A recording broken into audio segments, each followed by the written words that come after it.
It's finally time to start using CouchDB with your codable routes. One of the key elements to server-side Swift is being able to share model object code between the server and the client. Running CouchDB code on an object on your iPhone doesn't make sense, so you're going to make an extension of your object in an entirely separate file. This will allow you to have discrete functions, allowing you to interface your object with CouchDB. Inside the models folder in Xcode, add a new Swift file and call it entrypersistence.swift. Make sure the target for this file is set correctly as well, choosing Emoji Journal Server. At the top of the file, import the 3 modules you'll need to use. To remind you, the Kitura CouchDB interface doesn't yet have support built in for Codable, so you have to use Swifty.json underneath the hood. Thankfully, this is the only file you'll need to use it in. Underneath your imports, add the following class structure.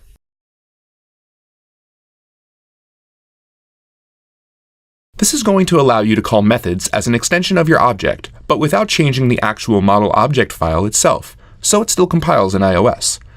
This also makes the code fairly readable by namespacing it. Add the signature for your first static function inside the class declaration.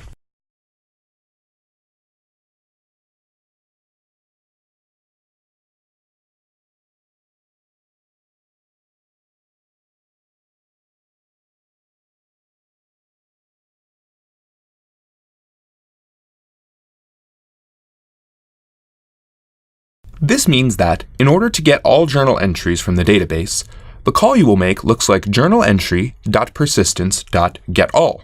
Nice, right? Now, let's add the signatures for the other 3 static functions you'll need.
A quick note here. You might be wondering why you have a function here to get a singular entry, but not in your API routes.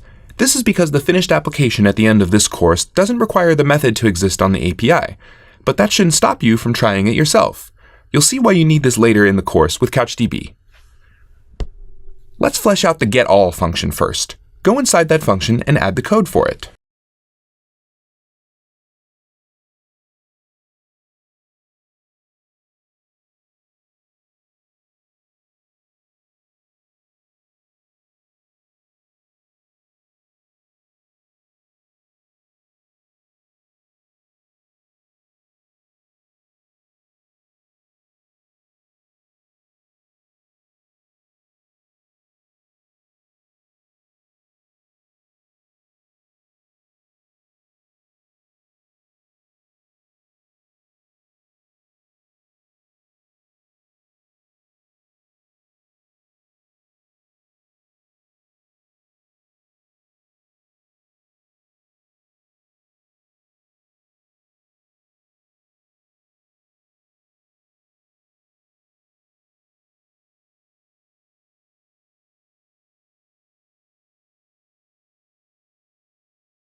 As I told you before, CouchDB works with documents, so this is where you have to take the JSON object that CouchDB gives you and populate the object yourself.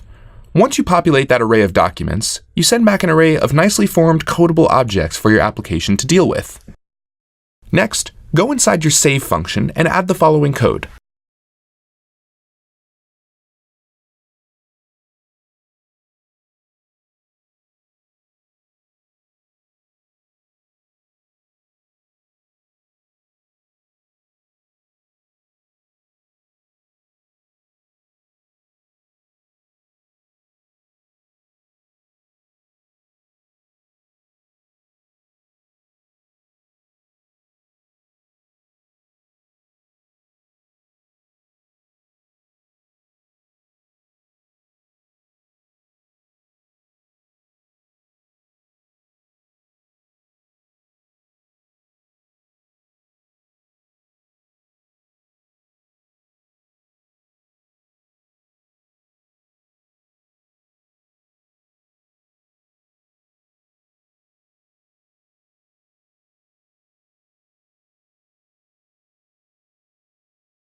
A good chef eats their own cooking, and you can reuse your getAll function right away. Use this to make sure you aren't adding any duplicate entries to the database, thanks to the operator you set on journalEntry.swift. After you do this, save the body of your entry as a JSON object, and send back the ID that CouchDB gives you. In the next video, you'll see how to work with this ID that comes back. Next, add the following code to the singular get static function.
In this function, you have two guard statements to simply ensure that your returned data is what you need.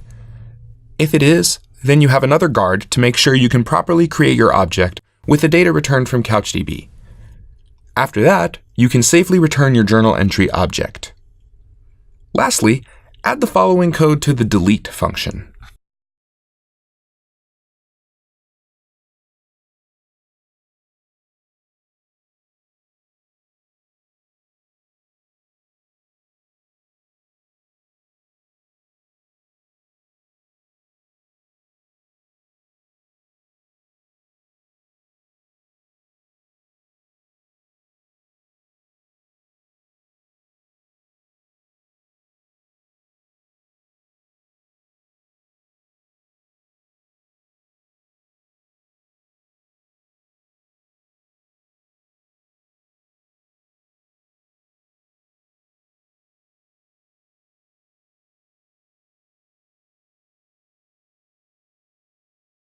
First, you need to get the document you are looking to delete.